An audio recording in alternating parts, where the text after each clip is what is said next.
l'actualité au Soudan, pour la deuxième journée consécutive ce mercredi, une nouvelle manifestation contre la hausse des prix des produits alimentaires a été dispersée.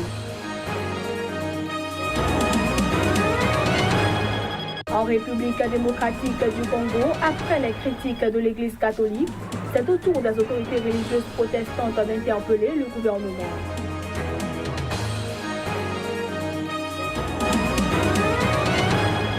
Enfin, les États-Unis ont condamné ce mercredi le meurtre en 2 jours de 2 soldats camerounais dans les zones anglophones.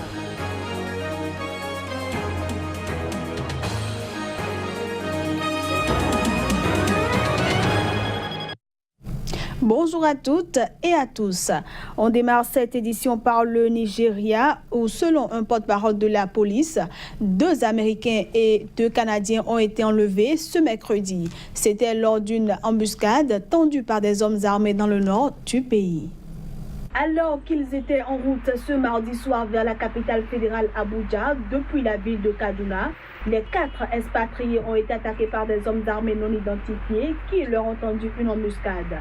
Selon Mokhtar Aliou, le porte-parole de l'État de Kaduna, les ravisseurs ont engagé d'intenses échanges de tirs avec les 2 policiers qui escortaient les expatriés et qui ont malheureusement perdu la vie. Sans toutefois fournir davantage de détails sur l'identité des 4 otages, Mokhtar Aliou a affirmé que la police fait tout son possible pour les secourir.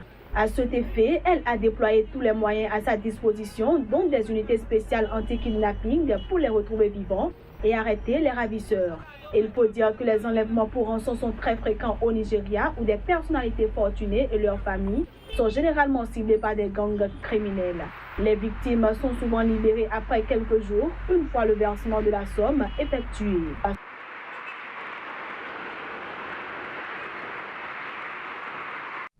Les manifestations n'en finissent plus au Soudan. Un nouveau rassemblement contre la hausse des prix des produits alimentaires y a été dispersé pour la 2e journée consécutive ce mercredi. Les autorités ont procédé le même jour à l'interpellation du secrétaire général du Parti communiste. Quelques 200 personnes ont de nouveau manifesté à Omdurman. Cette nouvelle manifestation enregistrée dans la ville voisine de Khartoum s'est tenue à l'appel du principal parti d'opposition, Ouma. Cette fois aussi, la police anti-émeute a fait usage de gaz lacrymogène comme la veille quand des centaines de manifestants s'étaient rassemblés près du palais présidentiel à Khartoum à l'appel du Parti communiste.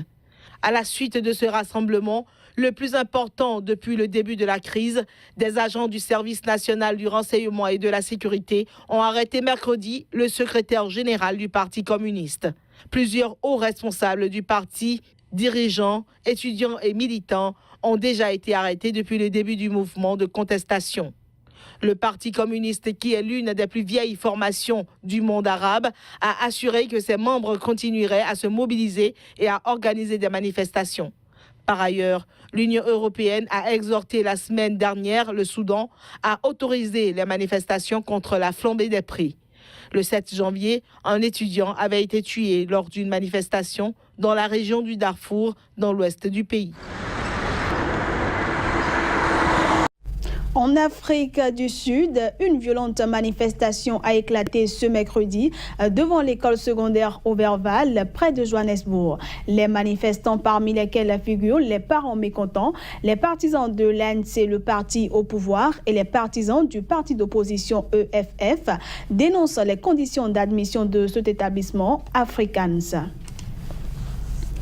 Après les critiques de l'Église catholique par la voix du cardinal Monsengwo au début du mois de janvier, c'est au tour de l'Église protestante d'interpeller les autorités congolaises sur leur gestion du pays. Cela s'est passé ce mardi à la cathédrale du Centenaire à Kinshasa, devant de nombreuses personnalités du pouvoir, à l'occasion de la messe organisée par le PPRD, le parti présidentiel, pour commémorer le 17e anniversaire de la mort de Laurent Désiré Kabila, le père de l'actuel chef de l'État. Les précisions. Le ton était moins offensif que celui du cardinal Monsengwo, mais le constat que dresse le pasteur Ekofo de la situation du Congo n'en est pas moins sévère. Nous avons l'obligation de léguer à nos enfants un pays où l'État existe réellement. Je dis bien réellement, parce que j'ai l'impression que l'État n'existe pas vraiment, dit-il. Nous ne devons pas transmettre un territoire désuni à nos enfants parce que nous-mêmes, nous avons reçu un territoire uni. Ne cédons pas 1 millimètre de notre pays à qui que ce soit. Absence de justice, d'autorité, de route. Pendant plus de 20 minutes, le pasteur a listé les mots du Congo devant la femme du président Kabila, le Premier ministre, les présidents des 2 assemblées et des personnalités de la majorité. Mais pour Henri Mova, secrétaire général du parti présidentiel, l'interpellation du pasteur ne s'adressait pas qu'aux autorités. La conscience de servir le Congo est là, mais plein de gens nous empêchent de faire éclore tout le potentiel qu'il y a au Congo. Regardez toutes les machinations pour empêcher le peuple congolais de s'exprimer en un 3e cycle d'élection générale en instrumentalisant malheureusement l'Église. Les marches, cela donne l'impression que c'est une cause noble que veulent défendre les prélats, mais c'est tout à fait faux, estime-t-il. La veille, au Conseil des ministres, les autorités ont qualifié les marches des laïcs catholiques d'initiatives subversives qui compromettent les intérêts nationaux. Affaire du riz en Casamance pour 22 Sénégalais arrêtés ce dimanche. Dans l'enquête sur le massacre de 14 personnes, la garde à vue a été prolongée. Les détails. 14 jeunes hommes venus chercher du bois dans la forêt protégée de Bayotte, proche de Ziguinchor au Sénégal, ont été assassinés le 6 janvier. Les 22 hommes en garde à vue constituent les premières arrestations annoncées depuis le massacre. Ces personnes arrêtées dans l'enquête comprennent notamment un journaliste local. En effet, l'armée a engagé un ratissage en Casamance pour retrouver les auteurs de cette tuerie, en détruisant toutes les zones de transit et bases supposées ou réelles de bandes armées. Lors de ce ratissage, au moins un membre d'une bande armée a été tué dimanche, selon l'armée qui a souligné que le bilan pourrait bien être plus lourd. Pour des experts, le massacre pourrait être lié à l'exploitation illicite du bois précieux en Casamance. Le 9 janvier, le ministre de la Justice a annoncé un renforcement de la répression du trafic de bois en Casamance. À l'exception des affaires liées au terrorisme où elle peut atteindre 12 jours, la garde à vue au Sénégal est de 48 heures renouvelable une fois. Meurtre en 2 jours de 2 soldats camerounais dans les zones anglophones. Les États-Unis ont ce mercredi condamné cet État 2 choses. Situation tendue dans les zones anglophones du Cameroun. Les États-Unis s'invitent dans le débat et tirent la sonnette d'alarme. Appel a été fait au gouvernement de faire preuve de retenue face à ces actes de violence imputés par les autorités aux séparatistes anglophones. Cette réaction vient après l'assassinat de 2 soldats camerounais.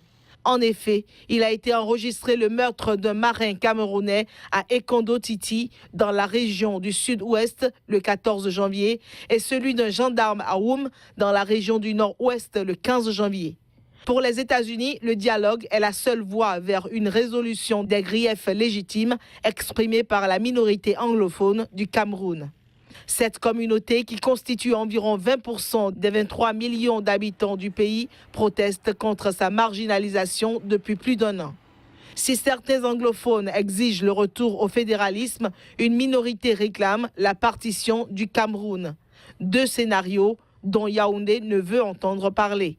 Autant le président Paul Biya et les autorités camerounaises ont accru la pression sécuritaire et la répression des manifestations séparatistes, autant les rangs des sécessionnistes se sont étoffés ces derniers mois, en même temps que se sont multipliés les incidents violents.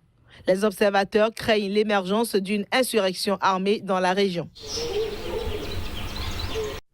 Hors du continent africain, la semaine prochaine se tiendra un jugement en appel crucial pour l'avenir politique de Luiz Inácio Lula da Silva. Mardi dernier, l'ex-président brésilien s'est montré combatif, dénonçant devant un parterre d'intellectuels à Rio de Janeiro les mensonges dont il dit faire l'objet. Luiz Inácio Lula da Silva est à 72 ans, accusé d'avoir bénéficié des largesses d'un groupe de BTP. Ce dernier lui aurait offert un triplex en bord de mer en échange de faveurs pour l'obtention de marchés publics de la compagnie d'État Petrobras. Alors qu'il sera jugé en appel la semaine prochaine, l'ex-président du Brésil s'est montré rassurant mardi. Je veux prouver mon innocence. Je veux la prouver. C'est peut-être pour ça que je suis le seul homme politique qui peut regarder la caméra et dire « La police a menti dans son enquête. Le parquet a menti dans ses poursuites. Le juge Moro a menti quand il m'a condamné. » Dans les rangs des citoyens, les avis sont divers. Les accusations contre le Parti des travailleurs n'ont jamais été pertinentes ni prouvées jusqu'à maintenant. Les Brésiliens méritent d'avoir Lula. Mais je pense qu'il pourra réussir seulement s'il fait une autocritique. Nous ne pouvons en faire un culte de la personnalité. Le parti est responsable d'une nouvelle génération d'étudiants qui deviennent communistes, bolivariens, castristes et socialistes à cause de ce parti corrompu, composé de bandits et dangereux. Ayant déjà présidé le Brésil de 2003 à 2010, Luiz Inácio Lula da Silva se retrouve en tête des intentions de vote pour l'élection présidentielle d'octobre. Il a été condamné en juillet à 9 ans et 6 mois de prison par le juge anticorruption Sergio Moro. Il a été laissé en liberté en attendant son jugement en appel prévu le 24 janvier à Porto Alegre. Il pourra aussi bien être relaxé, incarcéré ou être autorisé à faire campagne et redevenir chef d'État. Et puis, dossier lait contaminé en France, des enquêteurs sont arrivés de façon coordonnée ce mercredi en matinée au siège social de Lactalis à Laval et dans l'usine de Craon. C'est de cet endroit que sont sortis les lots de lait contaminés à la salmonelle. 70 enquêteurs de la gendarmerie ainsi que des magistrats se sont rendus sur les lieux mercredi. Ces investigations se tiennent dans le cadre de l'enquête préliminaire ouverte à Paris le 22 décembre. Charge principale, tromperie aggravée par le danger pour la santé humaine et inexécution d'une procédure de retrait ou de rappel d'un produit préjudiciable à la santé. Des perquisitions ont été menées sur 5 sites du géant français du lait Lactalis. Il s'agit notamment de l'usine d'où sont sortis des lots de lait infantile contaminés à la salmonelle qui ont été distribués dans 83 pays. En France, 37 bébés ont été atteints de salmonellose après avoir consommé un produit d'alimentation infantile Lactalis infecté. En effet, il est reproché à Lactalis d'avoir manqué de transparence et tardé à réagir après la détection de salmonelle dans son usine de Craon en août et novembre. C'était après le rappel des lots de lait en décembre qui a semé la zizanie. Au niveau du parquet, 6 plaintes ont été enregistrées à ce jour au pôle santé publique du parquet de Paris, chargé de les centraliser. Le gouvernement français tire leçon de cette affaire. Il s'est engagé à renforcer les contrôles sanitaires des entreprises agroalimentaires et à améliorer la procédure de retrait-rappel des produits.